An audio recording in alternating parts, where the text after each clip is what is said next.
So she didn't want to be dropped off at school. She wanted to be dropped off like half a block away so she can walk. It's an image thing. She's in the face. But he dropped her off half a block away and drove away. Okay. Did she ever go to school though? No, we called She school. was walking in that direction. She was rifling through her backpack, just looking for something. I thought maybe she was just looking for headphones before she got her walking on. Yeah. But she was just kind of, shambling over in that direction. It looked the same as any other morning. I got confirmation from the school that she never made it. They sent me an email saying she didn't make it. But I also spoke to her or emailed one of her teachers directly, and he looked at all her attendance for all her periods and told me she'd make it at all today.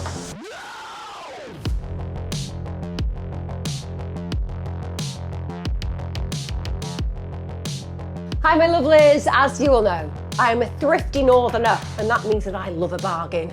And today I just happen to have one for all of you. So how do you fancy an easy way to make some extra cash in your spare time? Free Cash is a free online site where you can earn money by playing mobile games, which is a really fun way to make extra cash, isn't it?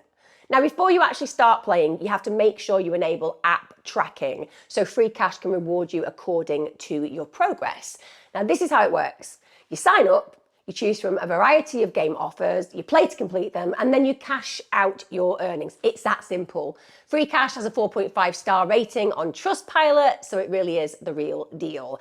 I have personally been playing Domino Dreams, and it's been a lot of fun. Also, I made a few in-app purchases, and that meant that I got cash back through their bonus rewards feature.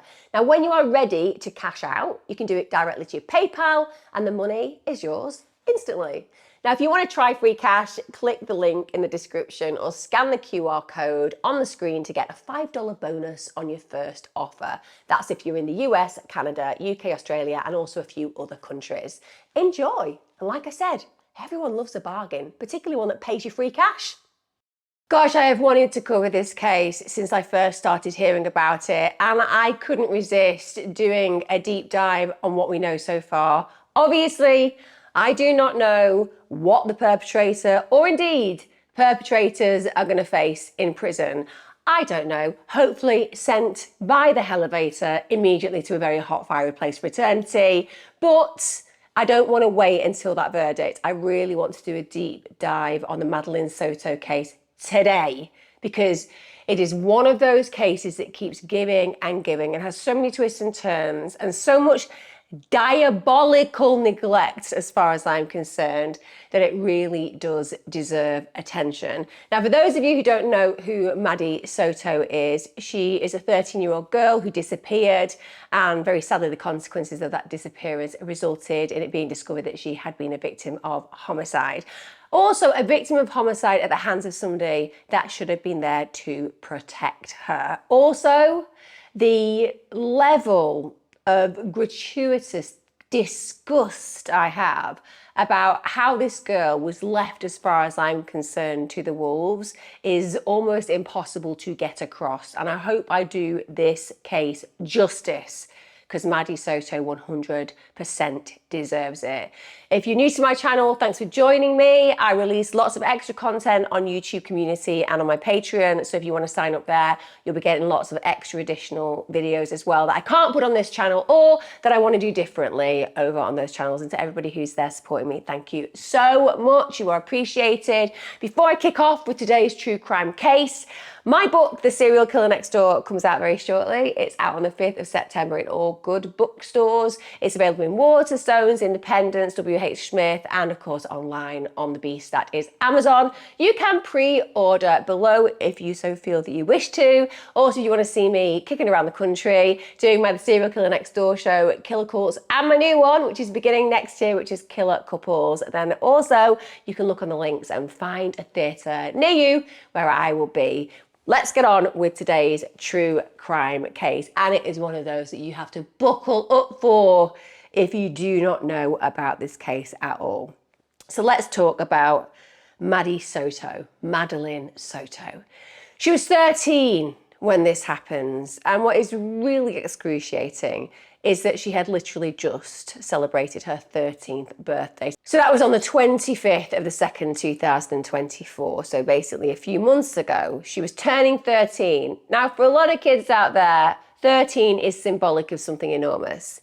It's a Coming of age, you become a teenager, you suddenly feel like you're older than you were before. And even though it literally is hours between you being 12 and 13, psychologically you feel like it gives a message to those around you that you're not a kid anymore. And inevitably you are a kid, but you feel differently, and it can be so exciting knowing that you were going to be 13. And Madeline had a relative who put a party on for her.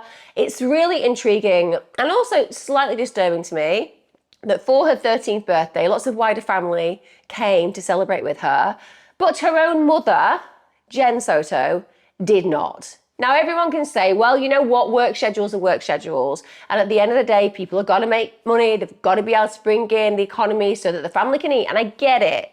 But I'm telling you now, come hell or high water, I would be at my child's 13th birthday, particularly if my wider family were putting that birthday party on. And the reason for that is simple. It's the message that I'm giving to my child. You know, for a whole year before they're 13, they're going to turn 13, so you've got a lot of planning time that you can essentially inform your employer of. And if you've got a new job, which she had, Jen Soto had moved into a new job recently, you tell your employer of any days that are going to cause an absence for you at the beginning of that job process. That's how it works. But Jen Soto obviously did not get the memo on, I don't know, being a connected parent. And I am going to be a little bit like this with respect. It's very rare that I call into account victims in this case. And until Jen Soto is considered a perpetrator in this case, she is still a victim. She's lost a child. But I do question why she was not at that party, because there is an indelible line we expect, a thread that connects parents and children. And like I said, for these big events, it's important that you're present. Also, it turned out that Maddie had some quite challenging experiences at that birthday party because a lot of people who were invited didn't attend, and that just makes you feel so abandoned and so isolated. If you invited friends and wider acquaintances and peers and then they don't turn up, it feels like a stain on your reputation, the fact that people aren't that interested in you, and it's a message that no 13-year-old girl wants to actually experience. So I imagine it was upsetting for Maddie as much as it was a celebration with people who genuinely love her. There must have been a part of her that felt dejected because of that situation. And also, you can absolutely compound that sense of rejection by her mother not being present. She should have been there to comfort Maddie, to let her know that in spite of these people not coming, she was still the center of the universe. So later that same day, which again is the 25th of February 2024, at 8:30 p.m, Jen Soto's sister, so Maddie's aunt, drops her off at home at the party. Now, just to be clear, Jen Soto is not with Maddie's father. Maddie's father actually got married 2 months after Maddie was born to another woman. So that relationship actually hasn't been present in her life as parents together. But nonetheless, he was involved in Maddie's life and has a clear relationship with her and loves her very much. But they've never essentially been present as a couple in Maddie's life. And that means, of course, that Jen Soto has likely had other relationships, and the one that she's been involved in for quite a long time, an on and off situation, was with a guy called Stephan Sterns. Now, they had been together since 2017, and he'd actually lived with Jennifer Soto and Maddie until December 2023, at which point it seems like he'd gone home to his parents in Northport, which is about 4 hours away from where Maddie and her mother live, but he did return occasionally, from what I can tell. Now, besides Jennifer Soto and Maddie and Stephan Sterns, it appears that at least 2 other roommates stayed in Jen Soto's home during the period of Maddie being alive. And the reason I'm putting that out there right now is because some of the details that I'm going to talk about today I find are quite harrowing, and it just concerns me when I think about other adults being around in Maddie's life, particularly when I talk about the behaviour that was seen as appropriate in the home that I think that to any well-adjusted human being will seem completely outlandish when I describe them. Now, Stephan Sterns, who's a very odd character, we'll go into detail about him shortly, he basically tells Jennifer Soto that Maddie's taken her nighttime medicine and was getting ready for bed that evening because she's working at this point, as I've noted. She gets back about 10:30 p.m.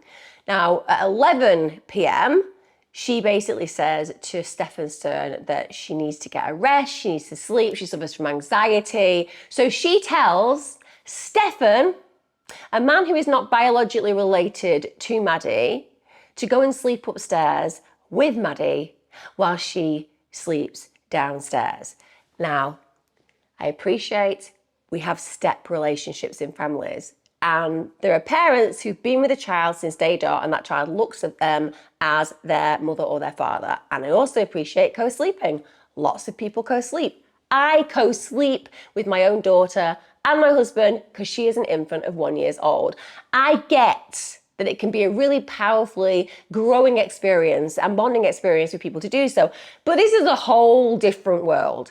Stephan Sterns has only been in Maddie's life for several years. She's 13, so she spent half her life without him. He is certainly not an individual who for the last few months has even been around the home, and yet the mother is advising that he go to a separate room with her now teenage daughter while she sleeps downstairs because she's got anxiety. Just gonna say, if I had a daughter of 13 years of age and there was a grown-ass man in bed with her that was not directly related to her or had not been there since day dot, I would have anxiety that he was anywhere near her bed. But apparently this is something that was quite normal. This is something that had been going on for a very long time. It's a regular occurrence for Maddie. And I don't even know how to begin dissecting how inappropriate this is. This is something that screams predator. This is something that screams inappropriate. Because if you're in a relationship with somebody and you're their partner, and they suffer from anxiety and depression, and therefore they struggle to sleep at times. If their suggestion was, hey, why don't you go and get into my kid's bed? I'd be like, well, I don't want social services involved. I don't want the police involved. I don't want people getting the wrong idea. There's a whole heap of reasons why I'm not going to do that. But you know what I will do? I'll go and sleep on the couch. I'm going to leave the child in a safe space where they are given their rest and recuperation appropriately. And I will go and sleep on the floor. Or you know what? I'll go sleep somewhere else. I'll just go and sleep back at my parents' house, which he could do, or I'll go and get a hotel, anything that is going to make sure that that child does not have an imposition placed on them. It is highly inappropriate. And also, I've done some research and found that an ex-girlfriend of Stephan Sterns actually spoke to deputies after this crime begins to play out and said that he had told her that he was sharing a bed with Maddie and that he justified his behaviour by saying that he needed to cuddle with Madeline to help her sleep. If you don't have goosebumps all over your body, I don't know what's going on, but just consider that. So he is kind of looking for a permission base at this moment in time. He wants that person, that party he's talking to say, do you know what? That's completely normal. I mean, if you're not getting into bed with a totally non-biologically related child and cuddling them, even though they're on the brink of adolescence on a regular basis, I don't know what you're doing wrong. This is literally why he's saying that. He knows that it's not okay, but he believes that if you can kind of validate it by wrapping it up in this, I'm just a really good guy. I'm just one of those people who wants to make sure that this child gets comfort, and I'm sacrificing my own sleep and my own time so I can go ahead and do that by cuddling Maddie to sleep. That, again, screams predator. And by the way, it's also very, very resonant of the kind of personality that Sterns has. He's an individual who's very, very good at thinking only about his own needs and always appearing like he's the victim. Even in this case, he's getting across that he's a martyr. He's doing it for Maddie. She's the one who needs him. He's just helping her to sleep. And it just pangs of the kind of paedophile behaviour that we regularly hear about in child abuse cases. And she actually talked about a conversation where he went on to say that he had woken up while in bed with Madeline with an erection. That, again, is just showing you the lack of boundaries that he has on every single level, because anybody with an ounce of decorum, an ounce of ethics, an ounce of morality, if that had happened to you in bed with your own child, you wouldn't even say it. You wouldn't want it to be conflated with anything sexual. Even if you were a guy waking up with your son because you'd shared a bed, because you'd fell asleep reading him the Gruffalo, if you had that physical experience, which is common for men, biologically, physiologically, you wouldn't go around saying that to people because you'd be like, you don't want to conflate anything sexual in nature with your child. It's two totally separate things. And again, when men who are child abusers do this, they're pushing a boundary. It's not just about legitimizing it for himself. It's not just about giving himself a permission base. It's about pushing boundaries with other people. How is this person going to react? Because the thing about pedophiles and child molesters is they like networks. They like to be able to test people out. They like to be able to figure out which other deviants might be around them. And unsurprisingly, this woman didn't want contact with this deviant after he had these conversations with her. Now, the next day, so this is after the 13th birthday, after him returning to Maddie and Jen Soto's home after a period of time when he's been living at his parents' house. So this is him returning again, not on her birthday to see her, but on her birthday after she's had the party. This is when he's returned from his parents a few hours away. And now he's being the devoted parent, apparently. So according to Sterns, he says that he and Maddie get up around 7 to 7:15 a.m. that next morning. He wanted to get a really early start because, you know, he's a devoted family man. He's the kind of guy that gets the girl up to get her ready for school so she's got everything together and they can go out and have a nice time in the morning, chat away to school and so on and so forth. And they're going to go and get McDonald's on the way to school because, you know, he's such a good guy. He then says that he basically dropped her off a few blocks from Hunters Creek Middle School, which is near Peace United Methodist Church on the town boulevard. It's about half a mile, in fact, from her school. Except the issue with his story is that Maddie never got to school. She just seemed to disappear into the ether. I mean, apparently, according to Sterns, he drops her off safe and sound. He's somebody who's absolutely devoted to her. He's somebody who wants to protect and care for her. He's the kind of guy who wants to cuddle her to sleep. And now he's dropped her off and essentially she's meant to have got to school. But that isn't the case. So when it comes to the end of the day, when Maddie's mum goes to the school, basically, she does so because she's spoken to school when Maddie hasn't returned and they want to investigate, well, what's happened? And the school say, well, you know what? She never actually turned up, full stop. So she never arrived. Now, the CCTV footage of Jennifer Soto and Sterns turning up at school is worrying as far as I'm concerned on a range of levels. But understandably, it's also very helpful because these days so much of our lives are filmed that when we get to child missing cases, we can analyse exactly what's going on. And immediately, he's so detailed. And one of the things about being super detailed is when you're terrified because your child is missing, the chances are you're going to be reacting in a panicky way. And the reason you're going to be acting in a panicky way is when you have a relationship with a child, when you love a child and when they're missing, you don't jump to that, they're probably just hanging out at a friend's, they've probably just wagged the day at school, they've probably done something naughty and they'll come home later. You go to, they are in a ditch dead or they've been abducted. You go to the very worst case scenario. It's a protective reflex. What you want to do is to have that feeling of cortisol and adrenaline running through your veins so you can run around the streets and try to bring home your baby. And that isn't what you feel. In fact, Sterns gives this very detailed but calm conversation about what's happened to the detectives who are starting to investigate it. And that in itself speaks of something very disturbing because it's not typical behaviour. So she didn't want to be dropped off at school. She wanted to be dropped off like half a block away so she can walk. Her name is Sting, she's in the face. But he dropped her off half a block away and drove away.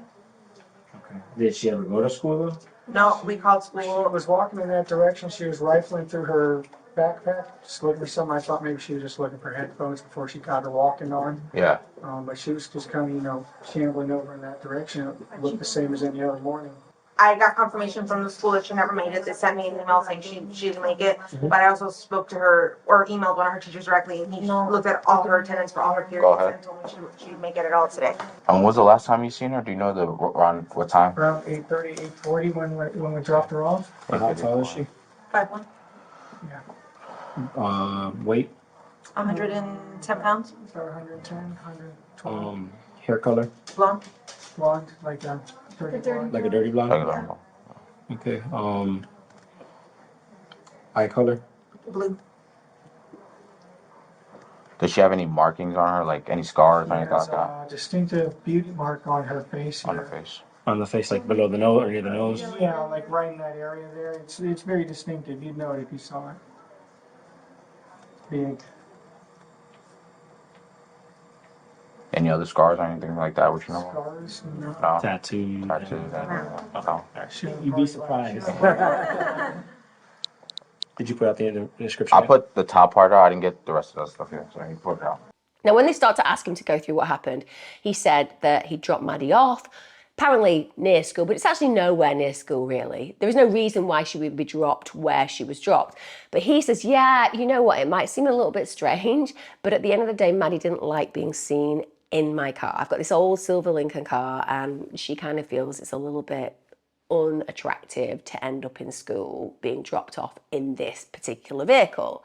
Again, we all appreciate teenagers in particular can be very specific about what they want to look like and how they want to convey who they are. But for the most part, every single teenager I've ever met in the history of teenagers, including me as a teenager, if it meant that I could get another 15 minutes sleep and I could just get dropped off directly, I was like, hell, if I could have got my dad, who never actually drove me to school, but if I could have got him to drive me to the classroom and deliver me to my desk, that's what I would have done. So it's an odd scenario to tell the officer.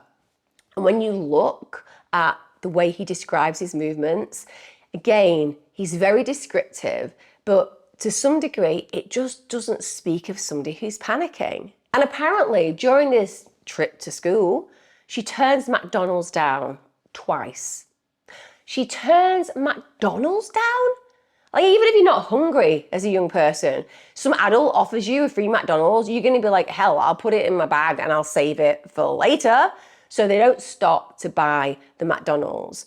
He also makes this big thing of the fact that she was sleeping most of the journey, and arguably they've set off super early. So if she's that exhausted that she automatically falls asleep in the car, you'd imagine, well, why did he have to set off so early? Surely she could have had a little bit more time in bed. And also, if this is some kind of stepdad and daughter day, and he's taken her because he's such a devoted father, and bear in mind, he cuddles her to sleep so that she can get a good night's sleep, so she should be wide awake at this point. The truth is, she should not be sleeping because he would be engaging with her. They've had a conversation, she's got herself ready. Why would she be going to sleep immediately when she gets into the car?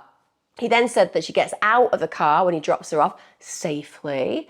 And then he watches her as she stops and she starts looking in her bag, and he says that it looks like that she's looking for something. But again, this idea that he's watching her as she walks off to make sure that she's safe. And just noticing, that she's rummaging around in her bag, not thinking, hey, Maddie, what's going on? Have you forgotten something? Which is what, again, every single parent would do if they were in this situation. You just automatically be like, hey, have you lost something? Have you forgotten something? Can we get something? But remember, it's meant to be really, really early, so this wouldn't be a problem. But no, he just watches her do that, and then he's like, yeah, I'll just drive off. Now, one of the things that Maddie had was a diagnosis of ADHD. He said that this basically makes her forgetful, and then it turns out that she apparently didn't have her phone.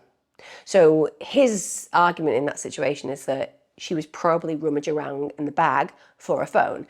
Now, gonna throw it out there, haven't met a kid in a decade who isn't stapled to their phone, like literally stapled. For most young people, you'd be like, do you want food or do you want technology? They'd be like, technology, I can live on technology for at least 3 weeks without any food. That's the way young people feel, because it's not just a phone, it's not just a contact device, it's actually a computer for them. It's something that connects them with their friends, it's a social network, it's all the platforms that they're engaged with, it's the apps that they use, and so on and so forth.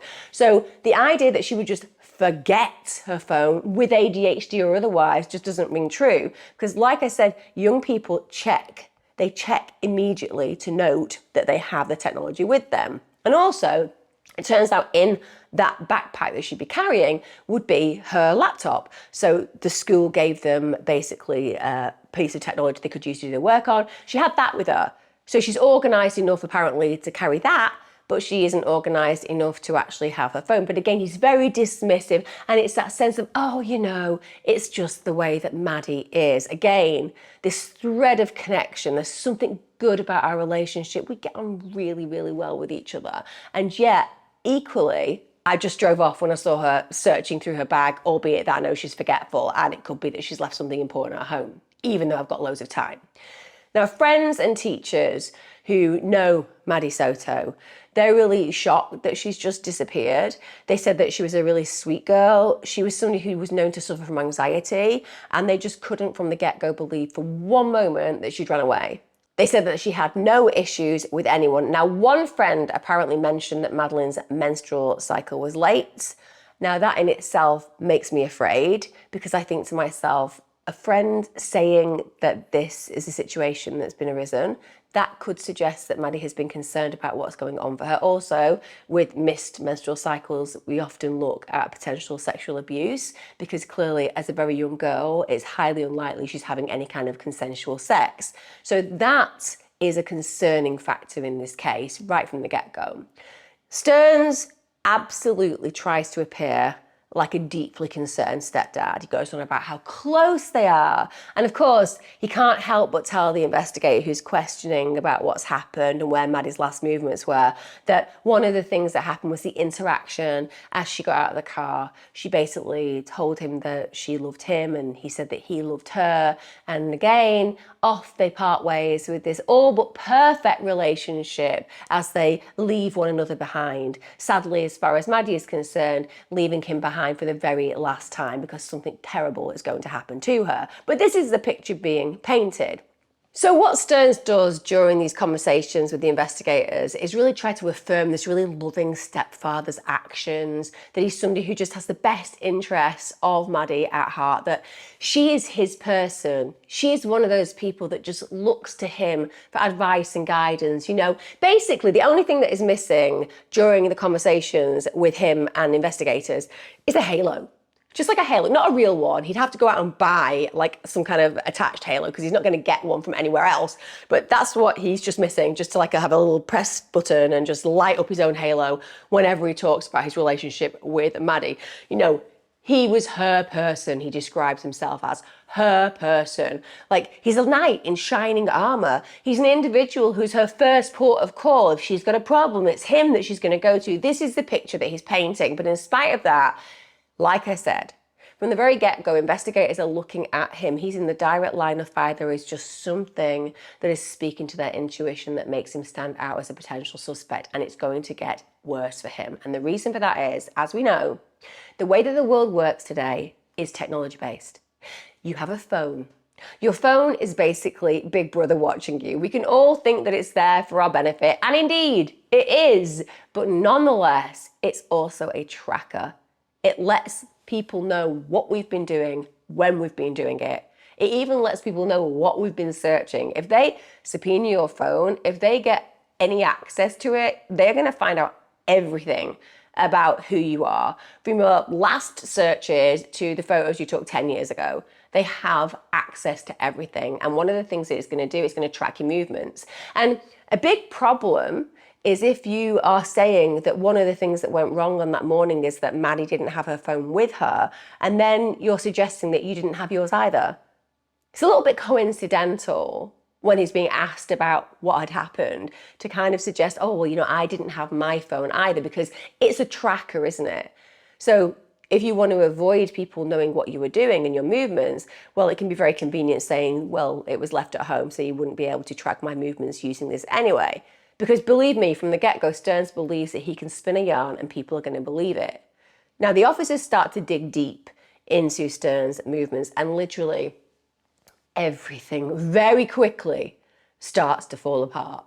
So on the 26th of February 2024, this is a day that Maddie basically goes missing. At 7:35 a.m., they're able to track CCTV where he's discarding a trash bag which are filled with items in a trash compactor of his apartment complex. So he's basically throwing something into this trash compactor. And they also catch on video, as he's doing that, a female wearing a green sweater in the passenger side, and they believe that that is Madeline. She's in the front seat of the vehicle, and she appears at this point really slumped over and her mouth's ajar, and she's in an unusual position for somebody who is just sleeping. Also, let's just contextualize that. If they're at the apartment area where they live, why would she immediately be in such a deep slumber? Just consider that. We all appreciate that we can get in the car, we can put our head back, we can lean often on the seatbelt so we kind of get a bit of support, make ourselves comfy, try to snooze, get in a few extra Z's. We are not immediately, the moment that we get in the car, slumped over with our mouth ajar. That usually happens after a period of being asleep. We've gone into a deep slumber. So that's deeply disturbing. Then at 7:50 a.m., his car leaves the apartment complex. It goes through the back gate. He's wearing a red shirt. And again, pictured in that vehicle is a female wearing a green sweater. At this point, they notice that she appears to be sitting up with her head slumped to the left side. She is belted into the seat, but like I said, it's an unusual position. Then at 8:19 a.m., he's back, enters through the front gate of the apartment complex. There's still a passenger in the car. Still looks very much like what they've seen on prior CCTV, so they believe that this is also Madeline. But bear in mind, he said he dropped her off. She was roaming around in her bag. At the end of the day, she was safe. They said they loved each other. She'd gone. But here we are at 8:19, and apparently she's still present in the car. And she's in the same position as she was before. Now again, if you get into a deep sleep, you can sometimes end up in the same position, but cars move around, and you tend to move around as well when you are in a car asleep. So that feels really disturbing. And of course, the most imperative part of this is that it blows his timeline to pieces. She had a happy weekend. She just turned 13. She had her 13th birthday party. She was happy that we were all together here. She was very happy. She was a happy kid. She's very sweet. She's a very sweet girl. I dropped her off early. I could have waited longer. She looked okay. She was walking towards the school and I saw her. It was like any other day, so I went on with my day, to know where she could be. We were scared. We just wanted her home. Not knowing. So the unknown is coming. Yeah, it's like our whole world is upside down. Remember, they'd made good time. She'd been dropped off. He'd last seen her digging through her bag. So all of a sudden, his story just falls apart. Now, apparently, whilst all this has been playing out, Jen Soto, at around 9 to 9:30 a.m., gets out of bed. She heads to a doctor's appointment. So she's not present when all of this is going on. She's been asleep. However, one of the things that she did when she was asked by the police to describe what her daughter was wearing, she did. And she acted as if she was present and saw her daughter getting ready. She specifically talks about what she was wearing, that she was wearing black shorts. So that, again, is a discrepancy in the story, because why would you not tell the police the truth? Why would you not say, well, I didn't see my daughter, I was asleep? You might seem a little bit remiss of your parenting duties, but why would you not tell them exactly what happened? You've got nothing to hide. Also, she uses the term we a great deal when she's interviewed. We did this, we saw that. And again, there's that unity between her and Sterns. So they're kind of saying, oh yeah, we both saw what happened. We both saw that Maddie was okay. We saw what she was wearing and so on and so forth. But here she's saying, well, actually, I didn't necessarily see her. I actually just heard her potentially. So very distinct from what she originally tells the investigators. Now, of course, the officers are going to tell Sterns that they absolutely know his timeline is off.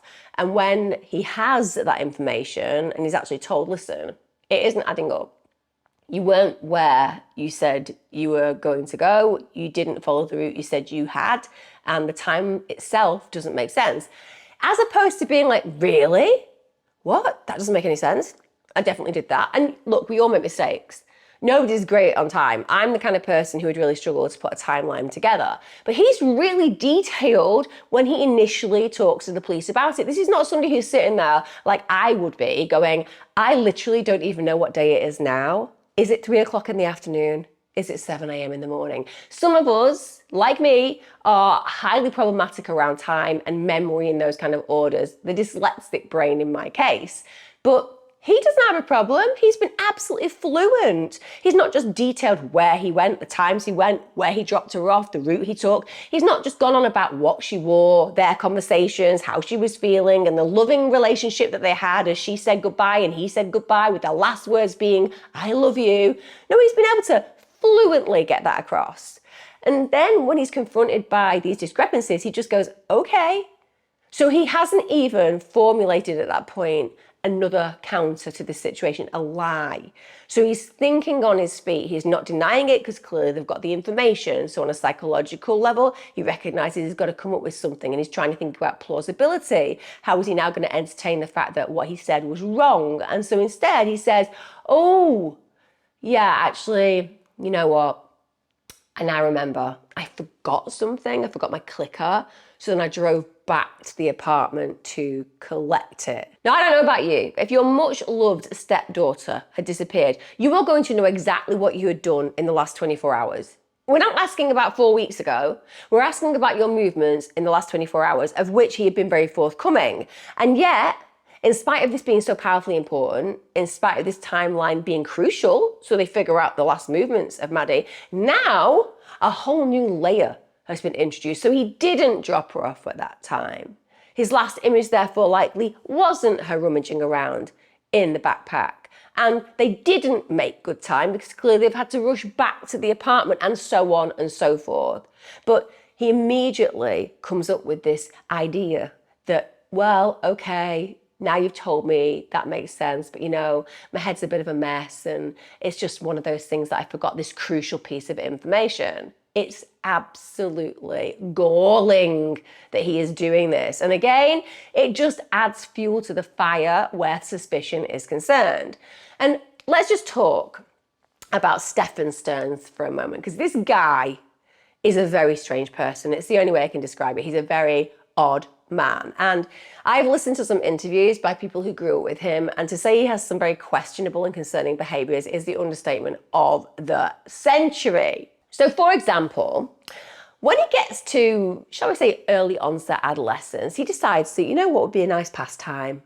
I'll just store my own sperm in jars. I know all of you out there are thinking, well, some people like to collect etchings, some people like to run, some people collect butterflies and do that weird pinning them down and putting them in frames. Some children have some bizarre habits, I get it. I am yet in my history of working with all of the young people I work with, and also every young person I ever met in my own experience and when I was a kid being around them, none of them were like, you know what, Emma? The thing I've got really into recently is sperm in jars. Specifically my own sperm in jars. So that screams at me as being deeply problematic where this man is concerned. And then to add insult to injury, this guy's a voyeur of the highest level. He's a sexual predator from a really early age. So he's caught secretly recording girls in showers. And one of them was a girlfriend of his friend. And it caused a big issue between them, understandably. So this is a young man developing into a high-level sexual predator. It's as simple as that. Apparently as well, there was a shared drive that one of his friends found who was staying with him, and it had some very questionable images on it. And they again fell into a situation where there were rows between them. And I cannot absolutely confirm this, but there is some debate that his mother knew about the highly inappropriate information that was on those shared drives and paid off the friend who could have gone to the authorities. Like I said, I can't confirm that's absolute truth, but I've listened to interviews and this is one of the things that's been said. And I would say that to that friend, you really need to do better. It's your job not to get paid off if somebody is acting illegally, immorally, and in this case, potentially looking at completely inappropriate material online. It's your job to go to the authorities, turn that person in, because we are talking about a child in this case who is no longer with us. And if these kind of high-level predators can be taken off the streets, well, the chances are that girls like Madeline Soto wouldn't die. Ironically as well, he ended up working at Disney on the journey into imagination at Epcot. What does that tell you? High-level predators who are interested in children inappropriately, they always find jobs or powerful situations that involve access to children. And it is terrifying to imagine that as your gorgeous children got onto that journey into imagination, there was this absolute predator looking at them. There was this predator probably taking photographs of them, selling them to you, and so on and so forth, all the while being a heinous child abuser. Also, one of the things that I heard about in interviews between friends of his was that he had a really bad temper. He could be really rageful at times. Friends of his said that his father always came across as quite a typical person, but apparently his mother was, how will I phrase this, a challenging person to be around. I'm trying to be kind. That was not exactly what they said. They would say things that were rather more negative than what I've just put across, but nonetheless, challenging is the word, and you can make of that what you will. Now, Sterns still, even though his story is falling apart, he's telling the police about how he's Maddie's person. He said that they constantly texted each other, they were always FaceTiming, and actually that is validated. A friend of Maddie's said the two were really close, but this is often a misconception. So when you have a groomer, when you have a sexual abuser of children, what they will often do is insert themselves in so many areas of their lives that the child feels they cannot escape, that they are suffocated by this person. And also, this person will often leverage positives in their life so that that child feels even more entrapped. So it can be that they buy them nice things, it can be that they tell them nice things, it can be that they're on side with them during difficult times, it can be that they coerce them into believing that what's happening between them inappropriately and the child is perfectly normal. They can also threaten them, of course, all those things can happen. So when you see a child who's constantly on a phone to an adult, and that relationship isn't an adult that's directly related to them, often that's a big red flag. It's saying this adult is spending far too much of their free time with this young kid. And the thing about children is they're amazing beings. And as adults, of course, we share our space with our own children, sometimes our children's friends, and we have fun and we listen to them and we engage. But let's be fair, they're not giving a great added value intellectually to your life. You've kind of already been there and done that. You spend time with them, but it's contextual time because it's usually involving peers or experiences or your partner and so on and so forth. It's not something that is uniquely invested in by two parties between one another, which is directly about them having this very intense relationship. And what I believe is happening there is, yes, to kids who are friends of Maddie, they'll be looking and thinking, oh, he's just a really invested adult. But to adults, if you're seeing that, you're like, why is this guy spending so much time with this child? He's in a relationship with the mother, not the daughter. And so this is likely to do with his grooming behavior. He's reinforcing that he is her person and also making her feel completely trapped in the relationship. And bear in mind, we started this case today with Maddie just about turning 13. That's a very pivotal age for a young girl. You are becoming a young woman, the young person that you are growing into as a young adult. Yes, you're very much at the beginning of it. Yes, you don't know very much, but you're starting to develop. You're having conversations at school about relationships. People are starting to talk about sex. And suddenly you go from this naive state where things can be happening to you behind closed doors that don't feel right, or sometimes you don't even think about because you just accepted it as normal. And then you get this ultimate shock where people start talking about consent and sexual behavior and relationships.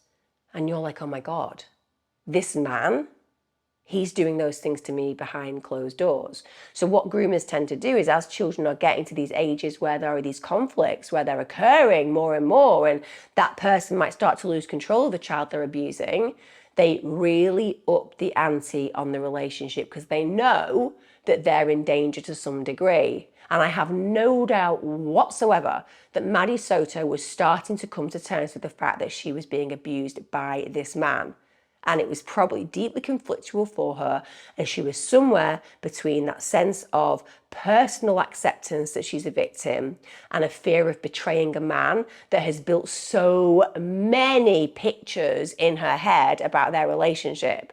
And that thin line was getting thinner. And when that thin line gets thinner, the perpetrator gets scared. And when a perpetrator is scared or stressed, they act in ways that can sometimes be highly violent and very dangerous for the child. That's how groomers operate. And if the threats don't work, well, let me tell you, at times, they take it to a whole different level. Now, as the police start to look at Sterns' movements, because they use license plate recognition, they start to uncover some really disturbing footage. So at 9:40 a.m, they've actually got video showing Sterns' vehicle pulling into a Holiday Inn on St John Young Parkway. And at 9:42, they see Sterns still wearing that red shirt that they've got him dumping the trash, that he was by the trash compactor. He was wearing it then. He exits the car and then he opens the trunk, but then he opens the passenger side door and apparently carries what appears to be a limp body to the trunk of the vehicle. Now we can all immediately assume who that body belongs to. Then at 9:44 a.m, he's seen driving away. Now at 10 a.m, Sterns calls Jennifer Soto and he says that Maddie didn't end up getting McDonald's as he planned because she was too tired. He also explained to her that he basically accidentally left his phone at the apartment. So he's covering his tracks. Now, one of the things that I will point out about that particular call is it could be one of two things. It could be him having a conversation with Jen Soto so they both look like they're talking about Maddie in a way where she's alive when they both know that she's actually dead. But I would argue that in this case, it definitely sounds like Jen Soto believes that Maddie is all right. So at this moment in time, I believe that she doesn't know that anything terrible has happened to her child. We're not going to excuse the fact that she allowed a man to get into bed with her 13-year-old girl and had been doing that for quite a long time. It's disgusting, it's ridiculous, it's ludicrous, it's terrible parenting, it's neglectful and criminal in my opinion. But that call makes me question some of the things I'm seeing online about people believing that she's absolutely guilty of being involved in Maddie's murder. People can put things in the comments about their feelings, maybe disagree with me, but that's just something that I want to get across. Now, between 11 a.m. and 11:15 a.m, Jen Soto comes back from the doctors. Sterns at this point is home at the time. Cool as a cucumber. Cool as a cucumber.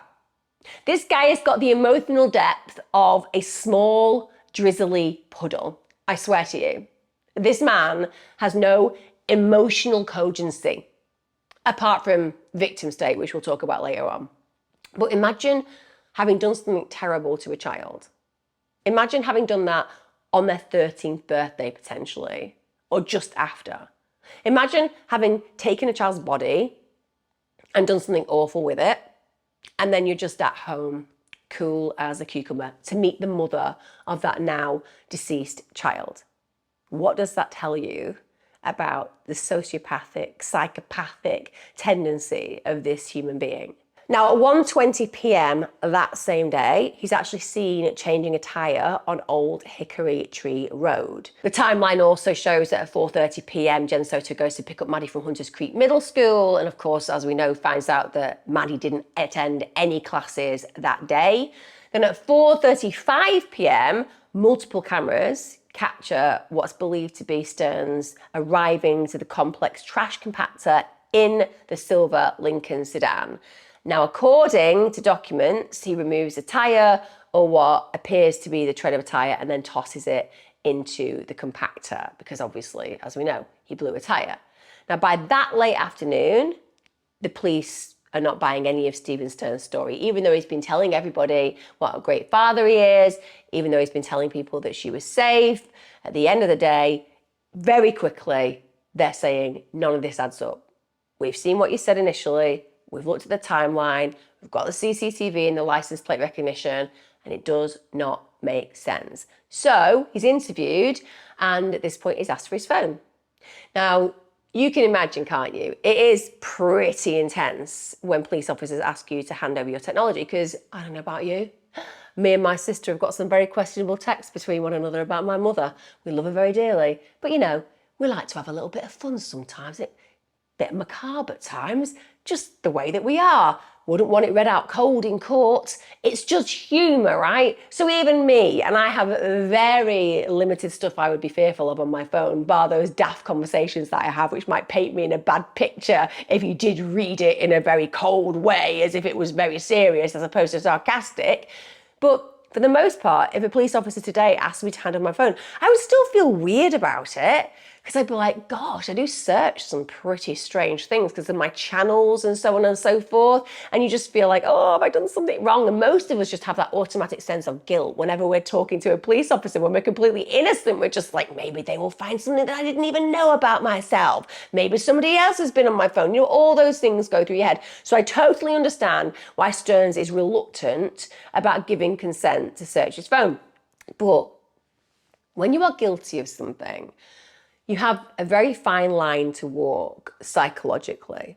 And that is, you want to come across like you have nothing to hide. And bear in mind, Sterns has been putting it out there, I'm just a really good dad. I'm just a really loving person. I just want to bring Maddie home. So you're going to do everything in your power. You're not even thinking of yourself. Remember, he is her person. He is the person that she goes to with a problem. So he's going to absolutely, if he's playing that role, hand that phone over, take it, do whatever you need, anything that's going to bring this child back. And he knows that. If he refused to do that, it would look very shady. But as he agrees, he tells the actual officer that he's had an issue and he's factory reset his phone. Now, it turns out he factory reset his phone twice.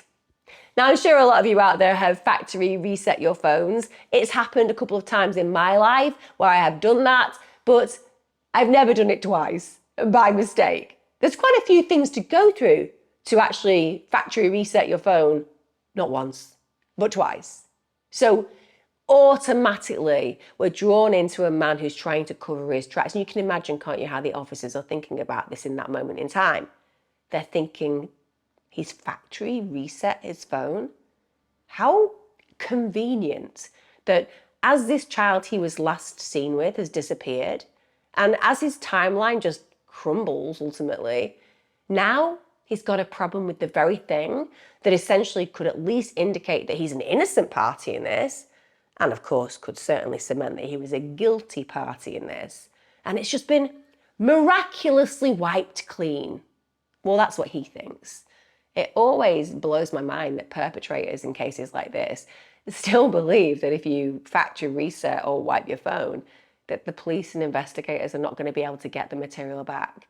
It's naive beyond belief. Now, of course, the moment that police realise that a child actually is missing, and I would say there is a real problem in the fact that initially they don't necessarily take it too seriously. There is a gap in the time where she's reported missing and the actual actions kicking into place. But by 8 p.m. on the 26th of February 2024, when she's been reported missing, at this point, the police come out to the school, they canvass the area, they bring out a bloodhound, but they have no success. So we're now talking about it getting into the late hours and people who are in her family starting to get really, really afraid that something truly terrible has happened to this beautiful girl. Now, the next day, so this is the 27th of February 2024, Jen Soto actually does an interview with Fox 35. Now, of course, if you are a mother of a child who has gone missing, you are going to scream it from the rooftops. You want as much noise to advertise the fact that you have a missing child as you can possibly get. And it's really weird. Less Jen Soto being weird and absolutely more Sterns. Sterns is like a ghoul. That's the only way I can describe him. I mean, his colouring is really, really white. And then he's got this real contrast with the dark beard. And the lighting of the actual footage makes him look even whiter. And he's just kind of like hovering in the background. So he's there, but he's not actually present in the interview. And also, another interview that I heard between one of his old friends and a podcaster is that when he saw Sterns in the background, he actually said he killed her. So he didn't know whether Maddie had been taken by a stranger. He didn't know whether she'd had an accident. He just saw immediately the fact that Sterns was in the picture and he was like, he has killed her. It was an automatic guttural reaction. And that again just speaks of the kind of history that Sterns clearly has with the people who knew him. A lot of people who have talked about Sterns growing up say he was just one of those strange guys. He was part of the group of friends who was relatively popular, but he was just quite loner to some degree. People didn't warm to him at all. He was just one of those individuals who from the get-go was very, very strange. And he looks utterly strange in that footage. And now one of the things that I picked up out of the interview that really disturbed me is her language. So she said, I'm trying to hope for the best, but I'm scared for her. I want her to be okay and I want her to be safe. I don't want her to come back harmed. I just want her back. Whatever that means. I just want her back. I just want her back. Whatever that means. I mean, whatever that means could suggest I just want her body back, for example. It could mean that there is a sense within her that she isn't going to get her child back unharmed. She might even not get her child back at all. So she would just like to have her back, whatever state she's in. And I did find that very disconcerting. I didn't understand what that was insinuating, and it felt quite a macabre way of expressing her desire to have her child home. And like I said, he is floating around in the background, and it's very odd. Now, on the 28th of February at 4 p.m, Sheriff Mina said that Madeline Soto had basically left her phone at home on the Monday, which was the day of her disappearance.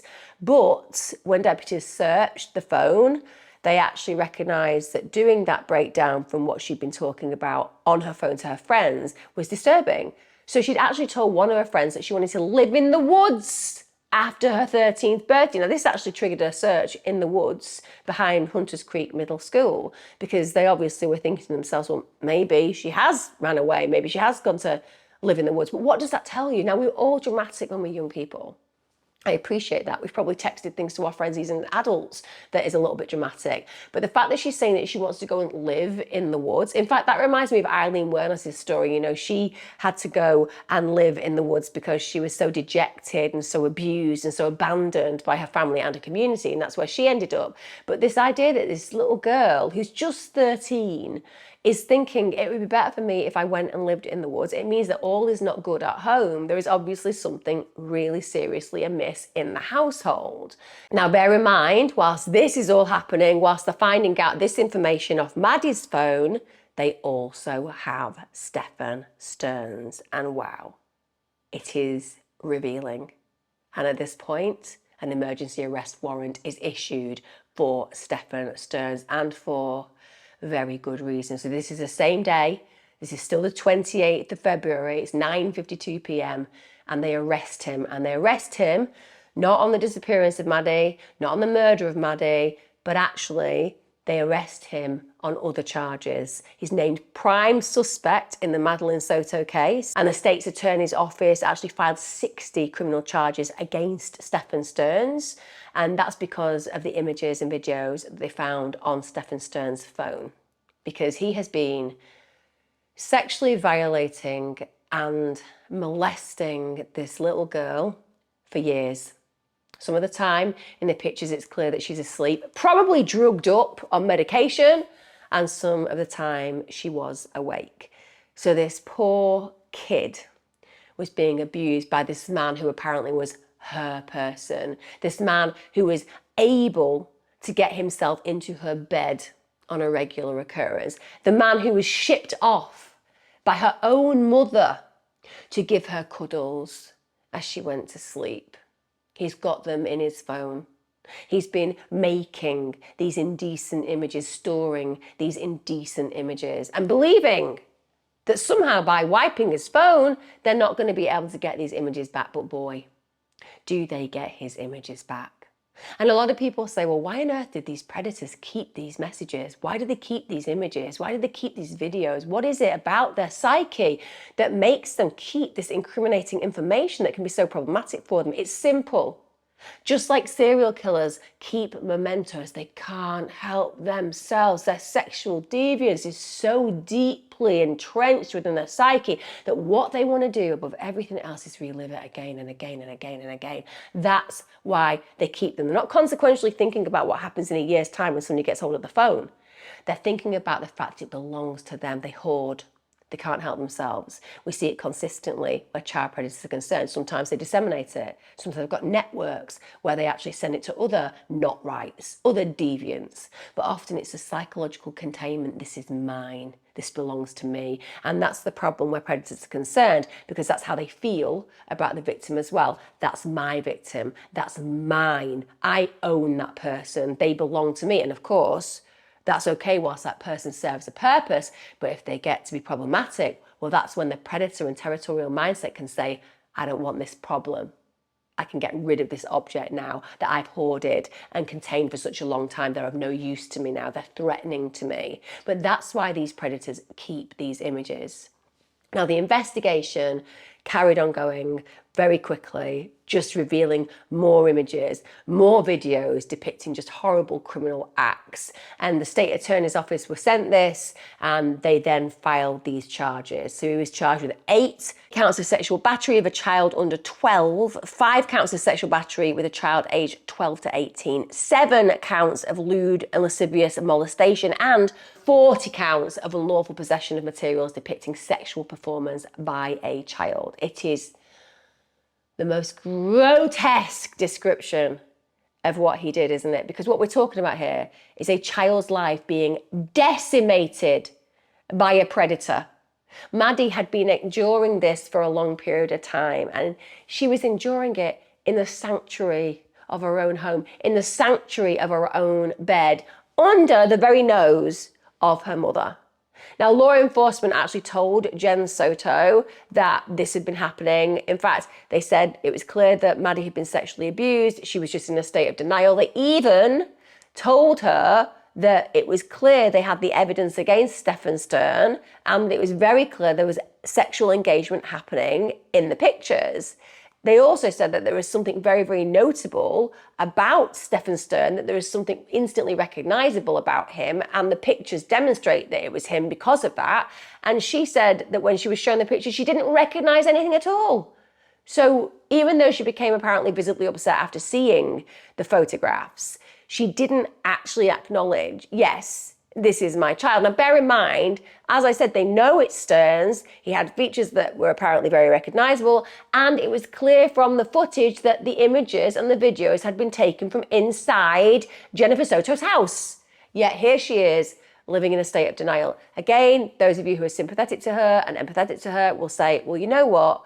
With respect, she's probably in a state of shock. She can't believe this is actually happening. It's her worst nightmares coming true. And now she's faced with the fact that she's brought this monster in her household and her brain can't compute it. And the easiest way to deal with that is to just not see what is in front of her eyes. Or it could just be that the house of cards are falling and she's realizing that she is now implicated because she was sending that little girl off to sleep in the same bed as this monster. When Sterns was brought into Orange County Sheriff's Office, he was actually interviewed by both Kissimmee Police and OCSO detectives. And unsurprisingly, what did he do? He invoked his right to an attorney. So he didn't actually have an interview because clearly he knows he's banged to rights. He doesn't want to speak because the chances are he's going to make his situation worse. And he's guilty as hell. So of course he's not going to actually go and have a conversation with the investigators. And the sheriff actually said Stephan Sterns had an opportunity tonight to come clean with detectives and help lead them to the information about Maddie's disappearance. He said her loved ones deserve answers, and OCSO and the Kissimmee Police will not stop until we find Maddie. Also, whilst Maddie was missing, it turned out some very strange things were happening back at Stephan Sterns' family home. This is where his elderly parents live. This is about 4 hours from where Jen Soto's house is in Northcote. Now, the police go because they want to have a look around the house. They've got a warrant to go and have a look inside because clearly there could be incriminating evidence there. When the police turn up, it is a scene to behold. So his mother Stephan Sterns' mother, is basically hysterical outside the family home. And she's basically hysterical because she has found a sex torso. I kid you not. She has found a sex torso in Stephan Sterns' room. Now, I get it. Everyone's got their own kink. Most of us are pretty vanilla, but some people like to push the boundaries. But if I was in a relationship with a guy and he was like, I like a little bit of kink, and I'd be like, oh, okay, what is it like, a little bit of handcuffs? Oh, I like handcuffs, okay, what else? Like a little bit of a little whip. Well, I like a little bit of a whip. Okay, what else is it? Because you look like you're going down a whole different road where I'm thinking we're going for some kind of light BDSM. No, I'm just saying, like, I like all of that. But one of the things that I really like, okay, I'm listening, is I really like having sex with this sex torso. Oh, that's like, when you say like a sex torso, what do you mean? I mean like a sex torso, like it's just a torso. Like it's not got arms, it's not got legs, it's not got a head. It's just like think about like a serial killer kind of style torso, that kind of torso. I like to have sex with that torso. Yeah?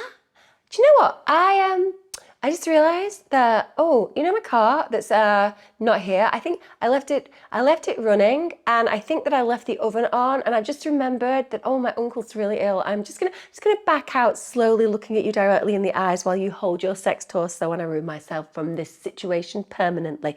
That's what would happen in this situation. But apparently Stephan Sterns been hanging on to some sex torso in his home. And obviously his mother knows that Stephan Stern is basically one of the people who was last to see Maddie. And she's immediately thought, oh my God, is this something to do with Maddie? Is this Maddie's actual torso? And she's ran outside shouting Maddie's name.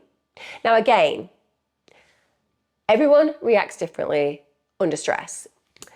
But if one of my boys was under my roof, sharing time with his girlfriend elsewhere, and the child of that couple went missing, the last thing I would think if I found some weird sex torso in his room was, he's probably killed the child that's gone missing. I'd just be like, I seriously need to talk about these kinks because this is just a little bit weird and it's going to be off-putting for future relationships. That's where my head would go. I would not be like, it's probably likely my son has chopped her up and has probably put the rest of her body behind the house in the woodland. That was her mental process. According to the information that I've garnered, that was her mental process. If that does not deeply concern you about the ideas his family had about his capability and capacity, I don't know what will. And like I said, a lot of you are just sitting there right now thinking, what the fuck is a sex torso? Google it. They exist. They're horrendous.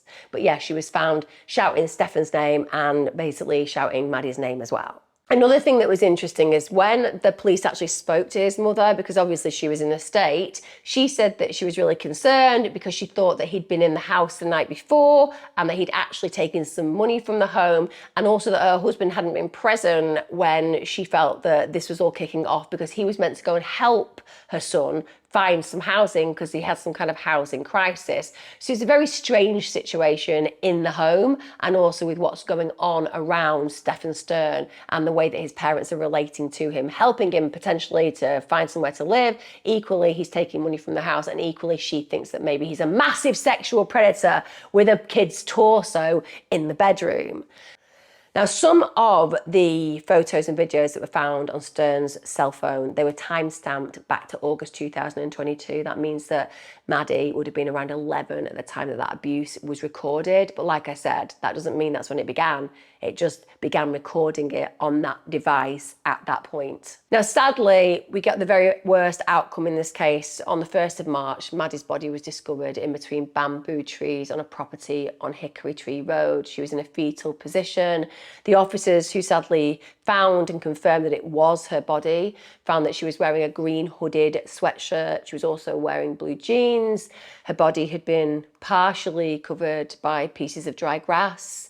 And the medical examiner reported that her body was in a state of decomposition with visible insect activity around her mouth, her left eye, her ears, and her right hand. We're talking about a 13-year-old little girl. She just celebrated her birthday, and now she's being written up in a report where she is being essentially decomposed and eaten by flies. That's her present. That's what happened at the very beginning of her 13th year.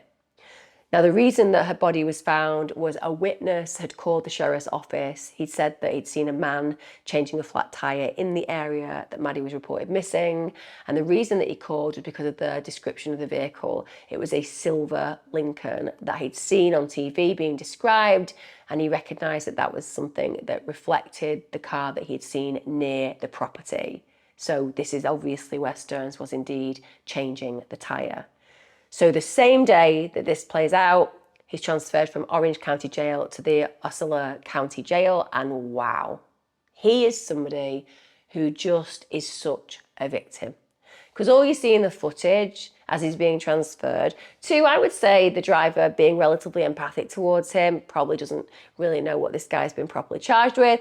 But essentially, he's listening to Sterns just moan about how it's been really difficult for him. It's been really hard for him because at the end of the day, he's been cold, he's not been comfortable. I couldn't regulate, sleeping on bare metal. The first night I was on a concrete floor with a roll of toilet paper for a pillow and nothing else.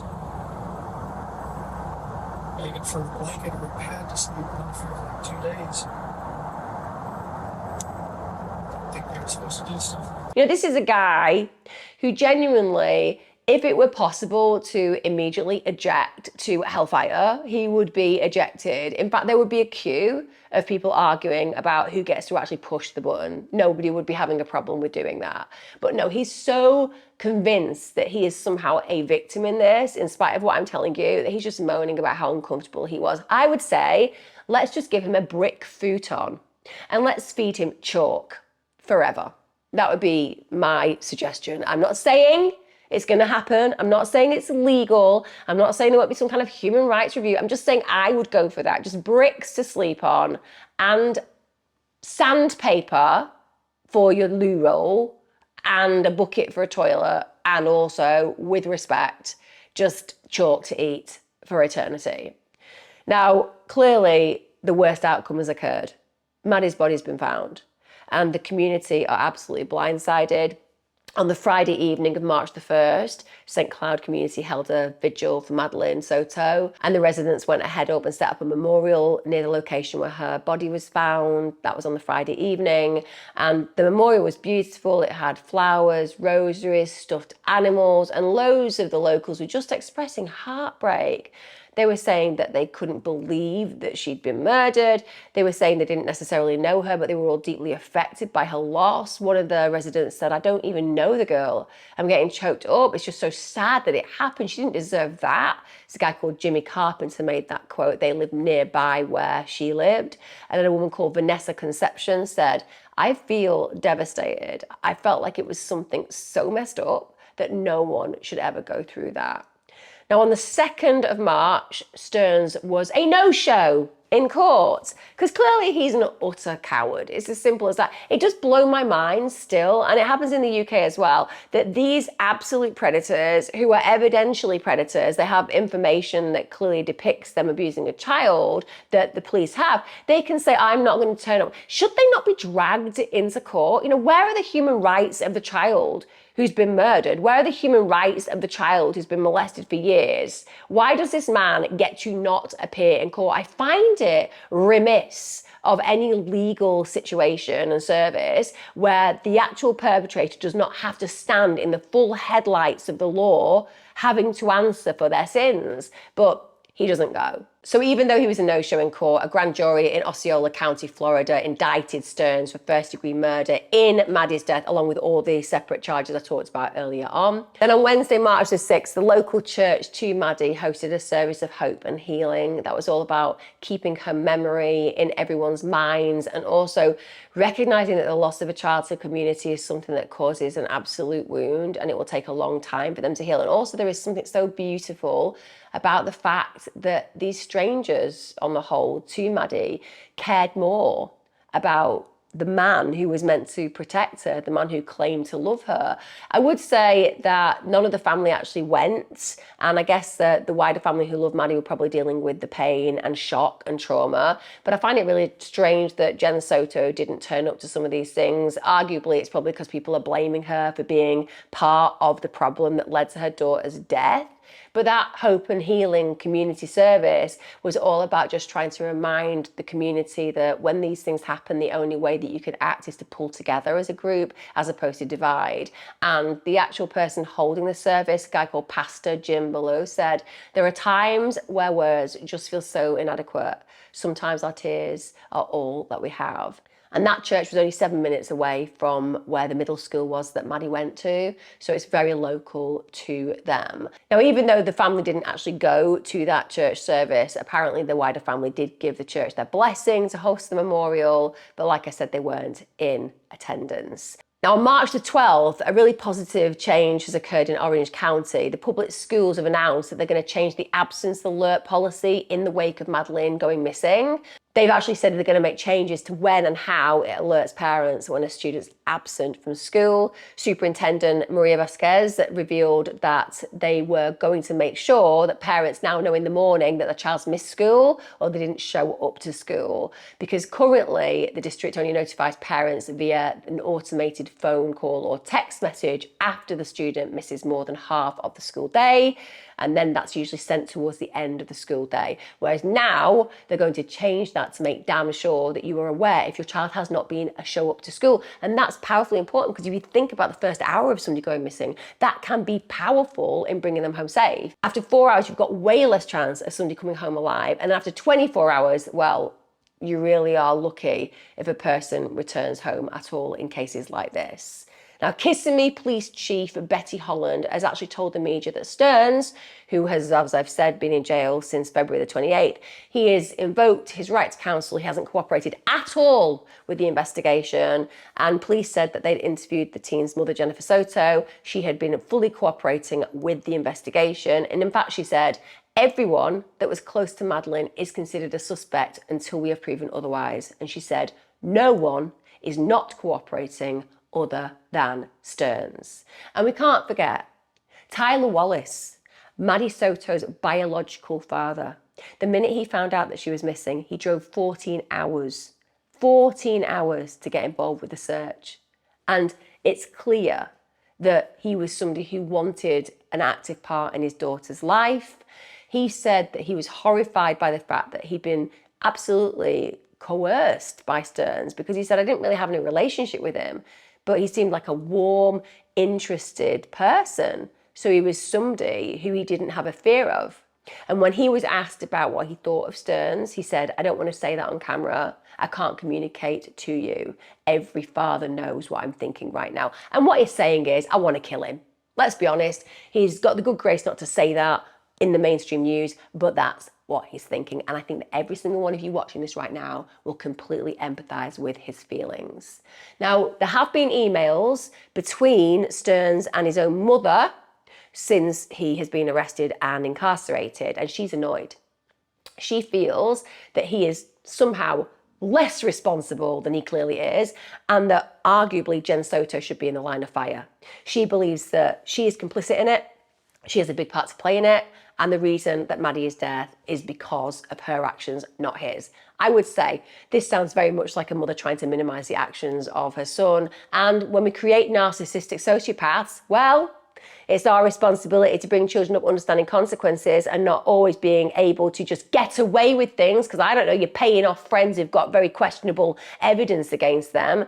That's how we create narcissists. So even though I can understand a mother not wanting to believe that somebody is capable of this, it's clear that he did it. He's a child molester and predator and murderer. And her trying to pin the blame on Jen Soto equally is not going to wash with the investigators. Now, I'm not saying that she won't face charges. I don't know. It could be they're building a case around the information they've got about her and her actions. But as yet, she hasn't been charged. And there's a strong possibility that she won't be. Although I do have to say, I would imagine that she should at least have some kind of negligence charges because she allowed a grown-ass predator to share a bed with her daughter. She actually made them share a bed because she wanted to get a better night's sleep. And that's really deeply concerning to me. Also, there's just been some information released that shows that the very next morning after Maddie's disappearance, so this is around 3:18 a.m. in the morning, detectives actually say a different car, so a white Nissan, bear in mind that Jen Soto's car is a white Nissan, that left the apartment complex and took nearly the exact same route down Old Hickory Tree Drive after spending about half an hour in the area where Maddie's body was finally recovered. Like I said, she might not have been the driver, but they must be digging deep into those details to figure out exactly what happened. And I guess finally, the big question is why? Why would Stephan Sterns murder this girl that he'd been abusing for years? Why would he have been away from the family home that he'd shared with Jennifer and with Maddie for a period of years, and he'd then gone back to his parents, albeit that he says that he was helping them out because they're elderly and they've got 5 poodles. You know, we all know that's BS as well. But we know he's just a leech. He's the kind of person who takes financially, emotionally, sexually in this case as well. So he's not doing anybody any favours. But why had been a period of time where he'd not stayed at Jennifer Soto's home? And yet then, on Maddie's 13th birthday, he goes across. On Maddie's 13th birthday. What does that symbolise for Sterns? Is it that coming of age? Is it the fact that now she genuinely, as I said earlier, is posing a threat? Is it because he's realising that he hasn't got long before she starts speaking out? Is it that silence he thought that he was buying? Is it that opportunity that he believed he'd created where he'd coerced her into silence and a belief that he was her person? And that suddenly, even though she might have believed that at a time, it was starting to fall apart. Maybe she was saying those words to him. You can't do this anymore. I don't want you to do this anymore. Or was it after that 13th birthday party where she'd already felt abandoned, she'd already felt let down by her peers, and then he makes advances to her, he makes advances to this 13-year-old child, and finally she says no. Finally she says, I've had enough. Finally she says things are going to change. And that's why he kills her. Because he thinks that he's going to silence her permanently. And he's going to get away with it. In his mind, his delusional, absolutely victim-based mind, she's the problem now. He needs to create this solution. He's going to get away with it. And he fully believes that he can. And that's why he murders her. I don't know how she died. I'm going to imagine it was strangulation. That's my thoughts, but I can't 100% say that as a fact. It's just what I'm assuming played out. I suppose the only other reason that he might have murdered her is that he's been pushing the boundaries for a very long time, and that was a fantasy that he finally wanted to play out. And that's why he killed her. All of those are possibilities. I wait with bated breath and great interest to see how this finally plays out. I'll be following the court case. I will absolutely revisit this case. It is not finished. We're very much at the beginning, and I will be so interested to watch this as the courts play this out in real time.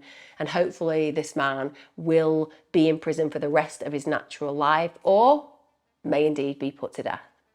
To be fair, I've never been pro the death penalty, but there are always exceptions, aren't there?